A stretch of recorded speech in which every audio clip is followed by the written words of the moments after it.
Dhule MIDC परिसरातील एका कारखान्यातनं तब्बल 300 किलो भेसळयुक्त पनीर जप्त करण्यात आलं। धुळ्यातील स्थानिक गुन्हे अन्वेषण शाखेनं ही मोठी कारवाई केली। हे पनीर मुंबईसह पुण्याला पाठवलं जात होतं।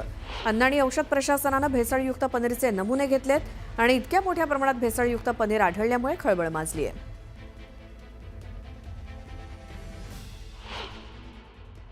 फूड अँड ड्रगच्या अधिकाऱ्यांनी त्या ठिकाणी बनवलेल्या पनीरचे सॅम्पल घेतलेले, त्याचप्रमाणे त्या ठिकाणी जागेवर मिळून आलेली मिल्क पावडर, त्याचप्रमाणे केमिकल यांचेसुद्धा ते सॅम्पल घेऊन त्याचे लॅबोरेटरीकडनं तपासणी करून योग्य ती पुढील कारवाई करण्याची चाललेलं आहे। आत्तापर्यंत आपल्याला जागेवर जवळपास 250 ते 300 किलो पनीर बनवलेल्या स्वरूपामध्ये मिळून आलेलं आहे।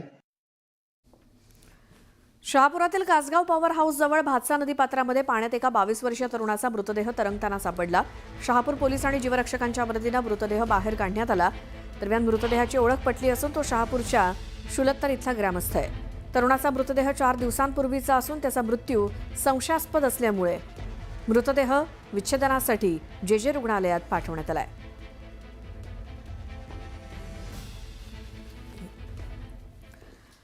पुढची बातमी, तुळजापूर ड्रग्ज तस्करी प्रकरणी मुख्यमंत्र्यांनी एक कठोर भूमिका घेतली आहे। ड्रग्ज तस्करी प्रकरणी कुणालाही सोडणार नाही असं विधान मुख्यमंत्री देवेंद्र फडणवीसांनी केलं। ड्रग्ज प्रकरणामध्ये अनेक नेत्यांचा सहभाग असल्याचा देखील आरोप केला जातोय।